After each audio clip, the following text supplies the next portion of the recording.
मैं कल ही मेट्रो इन दिनों मूवी देख रहा था और इस मूवी की स्टोरी ने मुझे सोचने पर मजबूर कर दिया।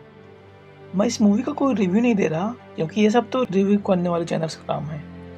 मैं बस इस मूवी को देखने के बाद मैं जो फील कर रहा हूँ वो कहना चाहता हूँ आपसे।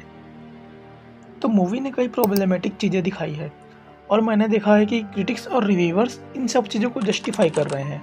जैसे कि हम स्टोरी की बात करें तो पंकज त्रिपाठी और कंकणा शर्मा के कैरेक्टर काफ़ी लंबे समय से मैरिड रहते हैं और उनके मैरिज में वो स्पार्क नहीं रहा।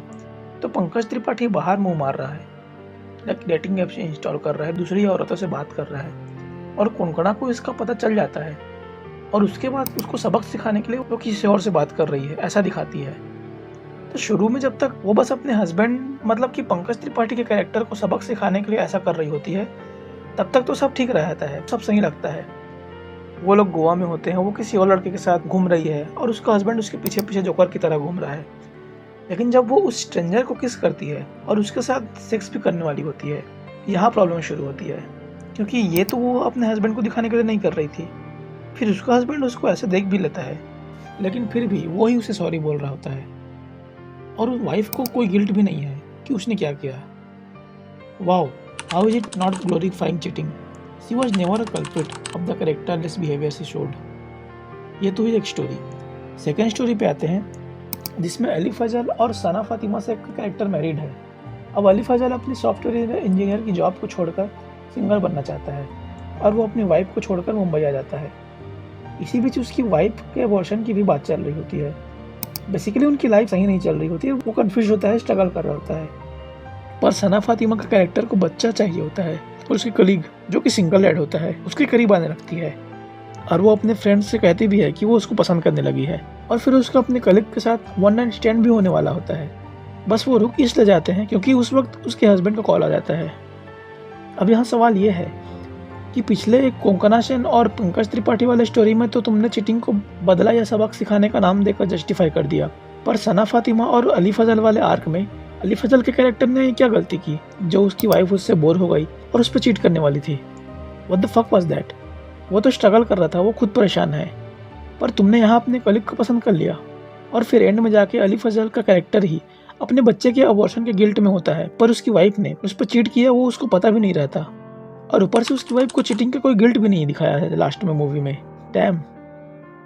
अब आते हैं नीना गुप्ता के कैरेक्टर पे, जो कि 40 साल से शादीशुदा होने के बाद अपने कॉलेज टाइम के अपने लव इंटरेस्ट के साथ सेम रूम में सो रही है और उसके बाद भी उसका हस्बैंड उससे माफ़ी मांगता फिर रहा होता है। और लास्ट में सारा अली खान के कैरेक्टर खुद शराब पी के कहीं भी किसी भी के घर भी चले जाएगी, लेकिन उसको सिद्धार्थ रॉय के कैरेक्टर से एश्योरेंस चाहिए कि वो किसी और के साथ नहीं सोएगा एक्सेप्ट सारा अली खान। और सबसे बड़ा पॉइंट, इस फिल्म में आदमियों को बस एक ही रूप में दिखाया गया है, परवर्ट, सेल्फिश, चीटर, लायर। जैसे कि सिद्धार्थ रॉय कपूर को परवर्ट दिखाया गया है, अली फजल को सेल्फिश दिखाया गया है, पंकज त्रिपाठी को चीटर दिखाया गया है और नीना गुप्ता के हस्बैंड को पास्ट में उन्होंने चीटिंग किया उसके लिए उनको चीटर बताया गया है। और जो औरतें थी उनको फातिमा का कैरेक्टर ओपनली चीट करती है अपनी कलीग के साथ, कंकणा सेन का कैरेक्टर एक स्ट्रेंजर के साथ चीट करती है और नीना गुप्ता अपने कॉलेज वाले प्यार के साथ क्लोज्ड रूम में। हाँ, उसने प्रॉपरली चीटिंग नहीं किया, पर उसके हस्बैंड को तो यही लगा ना, और instead of explaining herself she got angry. But उन्हें कभी गलत नहीं दिखाया गया, उल्टा उनके हस्बैंड्स उनसे माफ़ी मांग रहे होते हैं। मतलब फीमेल चौनिज्म का फुल शोकेस। और आयरनी ये है कि लोग एनिमल को टॉक्सी बोल के गाली देते रहे। एटलीस्ट एनिमल में रणवीर की वाइफ को जब उससे चीटिंग का पता चलता है तब वो रणवीर को छोड़कर चली जाती है। यहाँ तो चीटिंग नॉर्मलाइज की गई है, तुमने चीटिंग किया मैं भी कर लूँगी, सब बराबर हो गए। लाइक सीरियसली बासु साहब, ये रॉनेस और रियलिटी दिखानी थी आपको। आई सीरियसली वंडर कि ये मूवी बनाते वक्त क्या चल रहा था मेकर्स के दिमाग में। रॉनेस और रियलिटी के नाम पे सिर्फ चीटिंग ग्लोरीफाई कर रहे हैं ये। This is absolutely ridiculous. मुझे पता है कि ये मूवी बहुत लोगों को पसंद आई है, लेकिन अगर तुमको ये मेरी बात सही लगी हो ना तो कमेंट में लिखना आई एग्री विद यू, ताकि मुझे पता चले कि कितने लोग मेरे जैसी थिंकिंग रखते हैं। और ये वीडियो को उन लोगों को भेजना जिनको ये मूवी अच्छी लगी है, ताकि थोड़ी सी उनकी आंखें तो खुले।